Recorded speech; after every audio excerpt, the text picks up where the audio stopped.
Merry Christmas. Welcome to this week's GCN Tech Clinic. It's Christmas Day and I'm still here answering your questions. Can you believe it? I've not even had my turkey dinner yet. Anyway, I'm looking forward to that. Let's crack on with your questions. So, first one is from Rare Ruby Gamer, RRG. Rare Ruby Gamer says, can someone help my shifting? Because it's hard to shift with the big gear on the front derailleur. I have the Shimano 105R7000. Righty ho ho ho. Right then, the problem could well be, I'm going to tackle the worst case, basically, first of all, because why not? When you put outer gear cable into a bicycle and the components, generally we tend to fit ferrules on the ends. They're made of plastic or metal, and sometimes the installer doesn't put them all the way properly onto the outer cable. So when you either brake or you pull your gears, to change them, what's happening is that the force throughout all of the components where they're joined with the cables, the inner cable, it pulls the outer cable into position, and more often than not it takes up a little bit of room in the ferrule, or alternatively goes all the way inside of a component. So generally it's with a brake lever tends to be the ones which people don't put in properly all the way in. You wouldn't be the first person out there to pull a brake and then think, oh god, it doesn't work, and yeah, you just have to whack it in a little bit further. Don't whack it, by the way, you just place it in. But in your case, you're using mechanical gears there with the R7000. So I reckon you've probably got a little bit of cable stretch. It could well be that the person who built the bike didn't necessarily set it up correctly. Maybe it's you, Rare Ruby Gamer, I don't know. But I would personally put the chain onto the smallest chain ring and then undo the little bolt which holds the cable in place, the cable clamp. Then pull through the cable, nice and snug, not tight, not really, really tight, but get yourself some thin nose pliers, just pull it through, and then retighten that bolt, and then try and change the gear again, because I reckon it's probably just a little bit of cable stretch. Let me know how you get on though. Next up is Emil Erming, who says, hi John, I've treated myself with a new seat post, a carbon one that is. Oh, did you get it for Christmas?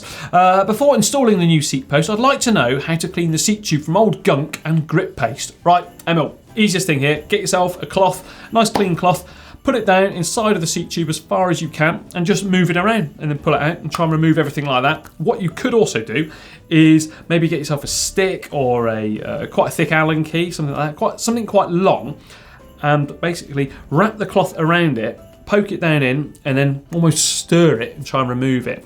What I would not advise doing here is to get yourself some degreaser and spray that on the inside. The reason being, that could then go down, wash away or remove any grease that's holding your bottle cage bolts in place, or alternatively, and even worse, your bottom bracket. If you've got a threaded bottom bracket down there and you start removing grease, well, you could be in a whole heap of trouble when it comes to removing that bottom bracket. But yeah, basically do that. Right, next up is TWP-CEW.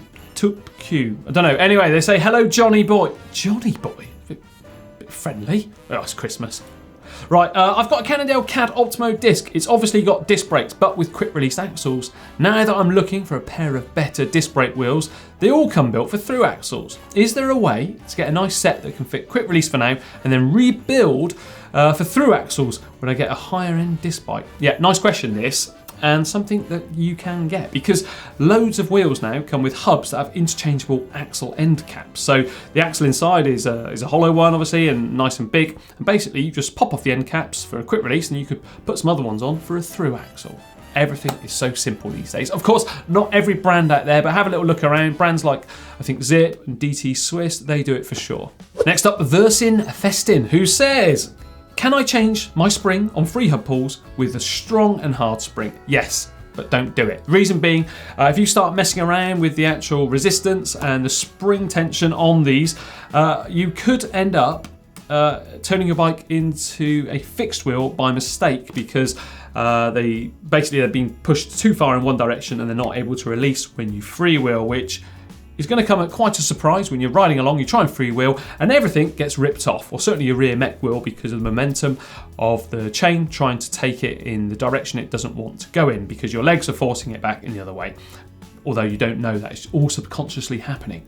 It's a weird and wonderful thing. It happened to me once in a race, and for 80 kilometers I had to ride fixed wheel because there was no support car.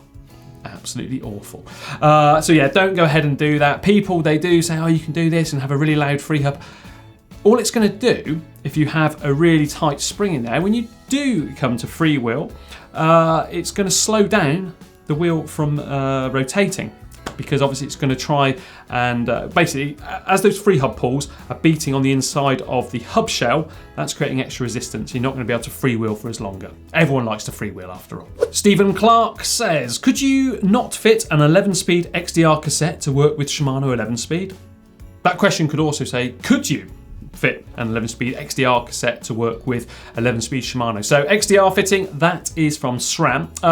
Right, so they both use a different fitting system. The XDR uses a different Freehub style of body, whereas the Shimano, that uses a traditional style cassette body. They will both work perfectly fine with one another, right? Because they're both 11-speed setups. The spacing is identical or near enough. There might be a very, a hair's breadth in it, but it'll work absolutely fine. But as for fitting that XDR cassette onto a Hyperglide Freehub body and vice versa, no, that won't happen. Now we've got one in from Pop Assassin 81. Hi there, I have a Shimano 105 group set, the last version before the latest one. There's a little black plastic guide on the inside of the front derailleur. The chain seems to constantly rub this when in the small ring at the front and the low gear at the back. It's rubbed away the plastic, but it doesn't seem to be damaging the chain. Is this normal for the 105 front derailleur? Right, it sounds to me like you need to actually adjust the front derailleur first and foremost. You can replace those little black bits. They're actually called a skid plate. The purpose behind that, it does in fact aid when it comes to shifting from your small to big chainring and vice versa, because it has a softer interface, if you like, for the chain to meet the front derailleur where it's shifted onto the chainring.